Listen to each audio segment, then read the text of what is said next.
Good evening and जय Hind my friends. ये मेरा सेकंड वीडियो है। कल मैंने जब से प्रॉमिस किया था कि मैं यही topic Russia and Ukraine crisis पर फिर से बात करूंगा, मगर आज का टॉपिक रहेगा भारत। भारत क्या कर रहा है, क्या करना मांगता है, क्या करना चाहिए, not only in this crisis मगर फ्यूचर में, और इससे भारत को सीख क्या लेनी चाहिए, ये सब की हम बात करेंगे ये वीडियो में। मैं मेरा ओपिनियन, मेरा व्यूज़ आपके साथ शेयर करूंगा। और लाइक लास्ट टाइम, पहले वीडियो में आपने मुझे बहुत साथ दिया, मुझे मोटिवेट किया, उसके लिए धन्यवाद। और लाइक लास्ट टाइम मैंने आपको प्रॉमिस किया था कि आपकी कमेंट करिए और हर कमेंट का मैं जवाब दूंगा। मैंने ये वीडियो में भी, मुझे यूट्यूब पे भी काफ़ी कमेंट मिले हैं, आप देख सकते हैं, मैंने हर एक कमेंट का जवाब दिया है। और मुझे पर्सनली भी काफ़ी फ़ोन और व्हाट्सएप पे काफ़ी कमेंट्स मिले, और ये सब कमेंट के लिए मैं आप सबका शुक्रगुजार हूँ। आई थैंक यू वेरी मच। मगर इसमें से दो कमेंट मैं बात करना चाहता हूँ, because these are two comments what basically many people told me about this. The first and foremost is the style of presentation or video making style. Everybody suggested me to use the format of Khan sir video. Khan sir, I love him and I also see his videos regularly. मगर मेरे एक बात करना है कि इसके लिए Khan sir is using technology like live chalk method, presentation, maps and so on. Yes, is a good thing, I so would like to use it, मगर उसके लिए मुझे एक्सटर्नल और इंटरनल हेल्प चाहिए, लेनी पड़ेगी। मेरी internal capability, otherwise external capability I like to use, वो मैं यूज़ करना चाहता हूँ। मैंने बात शुरू कर दी है, let us see when, but I definitely my aim is towards that only. Second thing about my way of delivery style. I have got certain remarks saying that it appears that I'm searching for the words or searching for to make the statement or make the point. So, yes, that observation also is right, and I take it in absolutely right, corrective perspective. But then I must also highlight that I am not a trained journalist or experienced teacher, where I am used to speaking on current topics fluently in one go. So yes, this will happen, and as the time passes, I will overcome that, and my delivery efficiency will improve. Also, I would like to say that I don't make any script. I don't read from the script. As you see me, I am not reading from any script. What I do is basically I note down certain point, and while I'm making the points, I think about what I want to say in that. But all that I don't remember when I'm speaking to you. I may change. I may add or delete something, or may forget something, and that is why this, whatever you call it, certain hesitation, certain trying to search the word or trying to keep the thoughts in process, it quite visible, and I agree there, but I'm sure all that will improve. So let us start about India.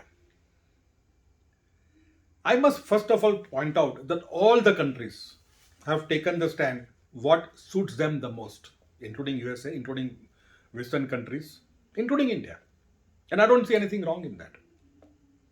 Let us see what USA and European countries did, and what their stands are. Last 2 days, I'm seeing a lot of discussion on the main media that India should take moral stand. India should support Ukraine and use its good friendship with Russia to stop Russia as an attacker and request Russia to withdraw. But should India do that? Is it in India's interest? Should India do anything which is not in its interest? So let us discuss that. But before that, I would like to give you some statistics. सब हमको बताते हैं कि मोरली करना चाहिए, democracy को save करने के लिए आपको ये करना चाहिए. But let's see what US has done. आप लोगों को शायद पता नहीं होगा, और मैं बोलूँगा तब आपको शायद आश्चर्य होगा कि after second world war till date ये वर्ल्ड में there were 248 conflicts, arm conflicts, out of which 201, rather in 201 conflicts, USA was involved. And most of them were USA created. Were all this conflict to save democracy? In all this conflict, democracy was saved, or the countries were destroyed, and the rulers were changed. Rulers who were not towing the line of USA were weeded out, and the new establishment was put in place to rule the country. So definitely it was not for the democracy. Let's take example of Iraq. I'm sure you people have not forgotten when Colin Powell, the chief of staff at that time, gave a presentation in UN trying to convince the world that Iraq has got a weapon of mass destruction. Without UN permission, UN sanction, America went ahead and destroyed the country, attacked the country and destroyed the country. Did they find a weapon of mass destruction? No. Answer: intelligence failure. Who paid for it? Whole country was destroyed. So, was that done deliberately? Was it done for oil? Was it done because Saddam Hussein was not towing the line of USA? Please think it over and answer yourself. In 1971 war, USA, Kissinger and then President Nixon, encouraged China to attack India. And there's a fact, many of you may not even believe it, may not know, but there's a fact of life. Was it to save democracy? What happened in 1971? Mujibur Rahman his party was elected as a majority, but Pakistan refused to transfer power to his party. Instead, they jailed Mujibur Rahman, and a lot of atrocities were done on eastern Pakistan. We tried to tell the country, all the world, but did any country supported us? Any country put sanctions on Pakistan? Any country stop Pakistan? No. Instead, 7th Fleet was asked to come to the Bay of Bengal and attack India if India does not agree for the ceasefire. It was Russia who supported us, and we could achieve our aim, what we went ahead to achieve. So I will say to the Western media, Western countries, please do not morally lecture us. We know what exactly we are doing, and we will do what is good for us, like what all of you have done. You have encouraged Ukraine. You said that, don't worry, we are there with you. But when Russia attacked Ukraine, they all stepped aside and said that we will not get involved. Our soldier will not get put foot in on their soil. But instead, we'll support them with arms and all. So again, benefit to whom? To them. Sanctions. Lesser said than better. I'll talk about sanction a bit later. But let us see that what is there for India. We must not forget that, as I said earlier, Russia is a good friend of us. Russia supported us in all the crises India has faced till date. So when chips are down, should India also reciprocate? Against that, Ukraine had voted everywhere against us. They supplied 82 tanks to Pakistan. When they were in problem, they came crying to India and said that please support us. Because morally it is right. When was this morale gone? When India requested you to support. Same with Pakistan, same with USA and European countries. On the other hand, USA has not been very trusted friend, trusted partner. Afghanistan and Ukraine proves that.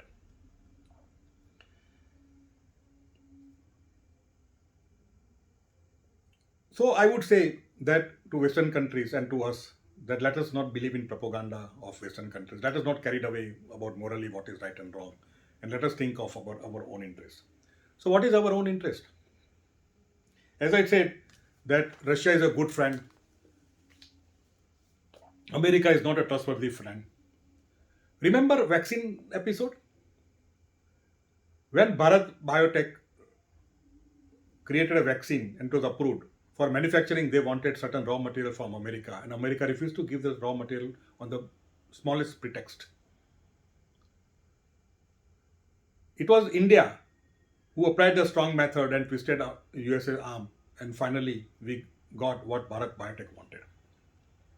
Why was it done? And or if we had acted softly and if we had not applied pressure on USA, then we had no other choice but to buy vaccine from USA, and it is multi-billion-dollar business. But we successfully achieved what we wanted just because we were strong and we did not mince words, and we flexed our muscle at that time, like Balakot. Also, don't forget that we have China near us. China's expansionism policy is known. China's interest is known. Threat from China is known. China, what action they have taken is known to the whole world. Did any of the countries put sanction on China because of that? Were they trying to protect the democracy at that time? As I said earlier also, sanction lesser said than better. My basic question is this: has sanction solved any of the problem or a crisis what world has faced till date? Answer is no. Then why still we are talking about sanctions? Why we talk only about sanction, I would put it that way. Is it because it benefits the Western countries commercially and financially? Let's talk about the present sanctions on Russia. They put the energy embargo, but petroleum and gas products are excluded from there. Why? Because 40% of the gas supply to Europe is by Russia. And if suddenly overnight, if it stops, then what happens? Russia is a big exporter of arms. Defense export in 2020 of Russia was about $15 billion. If that export is reduced, who gets benefit? Forgot S-400 deal of India with Russia. During Iran thing, sanctions were put against Russia as well as Iran. And America tried to force us not to buy S-400 system from Russia. Instead, they wanted American system to be purchased from them. What should have been the correct or morally right things to do for the world?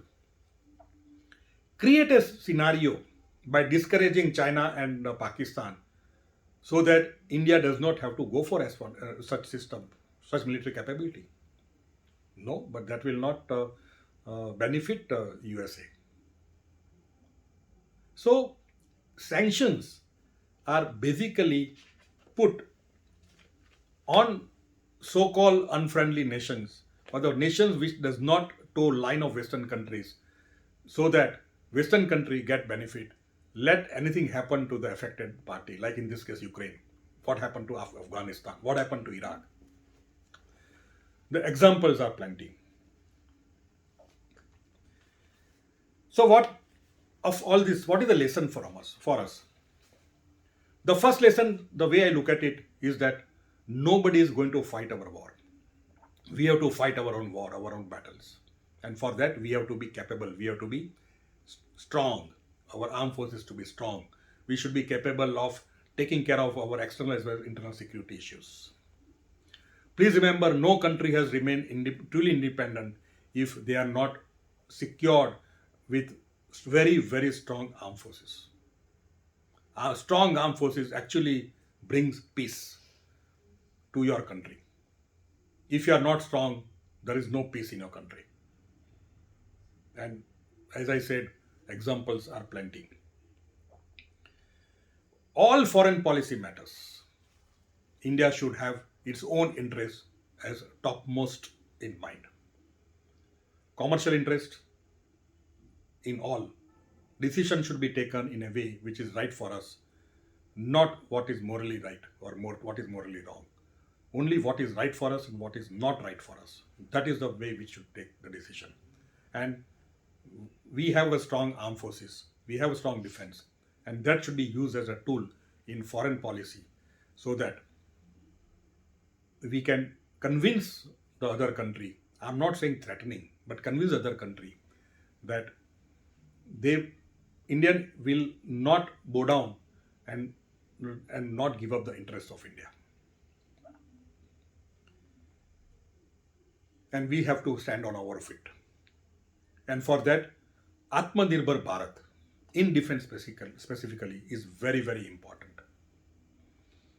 If we are not Atmanirbhar in defense, if we are using somebody else's system, we can always be blackmailed or our nose can always be blocked. And that is why I request all of you to support Indians' effort to be Atmanirbhar in defense.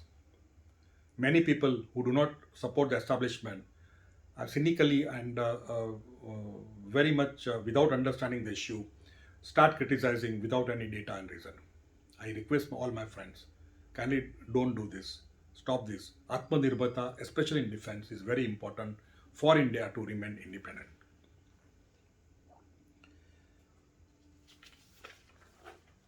Lastly, I would like to say, Ahimsa Paramo Dharma has been taught to us. Gandhi has always maintained Ahimsa Paramo Dharma, and so we must follow Ahimsa. कोई आपको एक slab करे तो दूसरा चिक दे दो. Don't fight back. But is this what has been taught to us by our Sanskriti? No. The actual shlok of Gita is Hinsa Paramo Dharma, Dharma Hinsa Tathaivacha. That means Ahimsa is a परमो धर्म, मगर वही धर्म को बचाने लेके आपको जो हिंसा करनी पड़े तो वो भी एक धर्म है. Please understand, I am not using religion here. धर्म and religion are two different thing. ये डिस्कशन में आज मैं नहीं पढ़ता हूँ, इसके लिए मैं और एक वीडियो बनाऊंगा. मगर dharma and religion are different and here we are talking about dharma. Let us take example from our own past, Ramayana and Mahabharata. Lord Ram, Bhagwan Ram ने क्या किया? To establish the rule of law, he destroyed Ravana. He killed Ravana. He did hinsa. Was it adharmi? No. He did hinsa to establish the rule of law.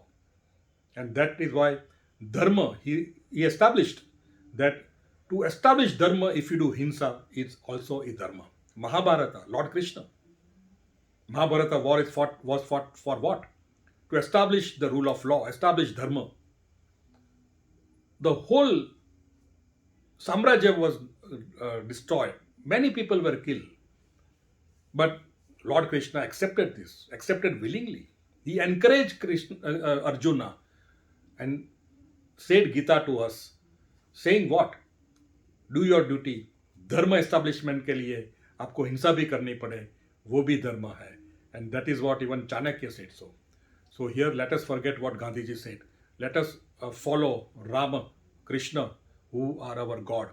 And I'm sure all of you will agree what God has done and God has said is always the truth. And Chanakya also said the same thing. So India should always follow what is right for India. Indian foreign policy should be such that decisions are taken, treaties are made to support the Indian cause. For that, commercial aspects and defense should be used as a tool to convince, so that no country, I again repeat, no country dare to look at us in a way that it will harm us. We need strong India. This episode teaches us that strong India is the right policy. Atmanirbhar India in defense, Atmanirbhar India is the right policy. We all should support. I support. Thank you very much. God bless. Have a wonderful evening.